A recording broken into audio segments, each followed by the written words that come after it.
Hello friends, welcome to খেল দুনিয়া। গতকালই হয়ে গেছে আন্ডার-17 ইউথ লিগের ডার্বি। তো সেই ডার্বিতে মোহনবাগান কিন্তু 4-0 গোলে পরাজিত হয়েছে। তো এই 4-0 গোলের হারের থেকেও বড় কারণ হয়ে দাঁড়িয়েছে কিন্তু মোহনবাগানের একটা অভিযোগ। তো ইস্টবেঙ্গলের বিরুদ্ধে একটা মারাত্মক অভিযোগ এনেছে মোহনবাগান। তো কী সেই অভিযোগ, সেটা নিয়ে আলোচনা করবো এই ভিডিওতে। পুরোটা জানার জন্য অবশ্যই ভিডিওটা শেষ অবধি তোমরা চোখ রেখো। আর তোমরা যারা এই চ্যানেলে নতুন এসেছো, চ্যানেলটাকে সাবস্ক্রাইব করে দাও, পাশে থাকা বেল আইকনটাতে প্রেস করে দাও এবং লাইক কমেন্ট শেয়ার করতে কিন্তু একদমই ভুলো না। তাহলে চলো দেরি না করে মেন টপিকটা শুরু করা যাক। তো গতকাল ছিল আন্ডার-17 ইউথ লিগের ডার্বি ম্যাচ। তো দুটো দলই কিন্তু প্রথম ম্যাচ জিতে এই ডার্বি খেলতে নেমেছিল এবং এই ডার্বি ম্যাচে কিন্তু মোহনবাগান 4-0 গোলে হেরে যায়, তাও আবার মোহনবাগানের নিজেদের মাঠে।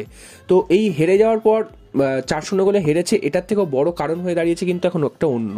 তো বাস্তব রায় কিন্তু প্রেস কনফারেন্সে এসে কিন্তু ঘুরিয়ে বিভিন্ন রকম অভিযোগ করেছে, যেটা হচ্ছে ইস্টবেঙ্গলের প্লেয়াররা নাকি বয়স ভারিয়ে খেলিয়েছে, মানে বেশি বয়সের প্লেয়াররা কিন্তু আন্ডার-17 হিসাবে খেলেছে। এছাড়াও কিন্তু নামও কিন্তু অনেক জায়গায় চেঞ্জ করে তারা কিন্তু খেলেছে।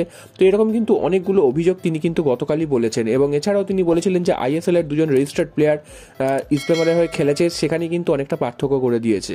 তবে এই মুহূর্তে এটা জানা যাচ্ছে, সেটা হচ্ছে মোহনবাগান কিন্তু অফিসিয়ালি AIFF এর কাছে আবেদন জানাচ্ছে যে ইস্টবেঙ্গল বয়স ভারিয়ে খেলিয়েছে, অর্থাৎ অনেক বেশি বয়সের প্লেয়ারদের ইস্টবেঙ্গল খেলিয়েছে। এবং এছাড়াও কিন্তু এর আগে যে মোহনবাগানের হয়ে কয়েকটা প্লেয়ার খেলে গেছিল, সেই সব প্লেয়ারদের নাম চেঞ্জ করে তারা নাকি অন্য নাম দিয়ে কিন্তু ইস্টবেঙ্গলের হয়ে কালকে খেলতে নেমেছিল, সেরকমও কিন্তু অভিযোগ এনেছে মোহনবাগানের তরফ থেকে এবং সেটা কিন্তু AIFF এর কাছে জানানো হবে। এবং এটা যদি সত্যি প্রমাণ হয়, সেক্ষেত্রে কিন্তু ইস্টবেঙ্গল একটা বড়সড় শাস্তির মুখে পড়তে পারে এবং এই ম্যাচের রেজাল্টও কিন্তু এই ম্যাচটা কিন্তু পরিত্যক্ত হয়ে যেতে পারে, এরকমই কিন্তু নিউজ উঠে আসছে। এবং মোহনবাগান যে অফিসিয়ালি অভিযোগ করেছে AIFF এর কাছে, এটা কিন্তু একদম সত্যি এবং সেটা কিন্তু মার্কাস মার্কেলও তিনি কিন্তু অফিসিয়ালি জানিয়ে দিয়েছেন যে এরকম ঘটনা ঘটেছে। তো যদি এই ঘটনাটা সত্যি হয়ে থাকে, সেক্ষেত্রে কিন্তু খুবই একটা বাজে বিজ্ঞাপন হবে ভারতীয় ফুটবলের জন্য। এবং এই ধরনের যে বয়স যদি বেশি করে খেলে, সেক্ষেত্রে কিন্তু ভারতীয় ফুটবলই কিন্তু পিছিয়ে পড়বে এবং ভারতীয় ফুটবলের জন্য কিন্তু ক্ষতি হবে। তো দেখা যাক শেষ পর্যন্ত AIFF কি ডিসিশন নেয় এবং এটা আদৌ সত্যি প্রমাণ হয় কিনা।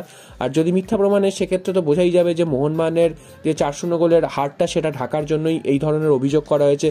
তো শেষ পর্যন্ত দেখা যাক AIFF কি ডিসিশন নেয়।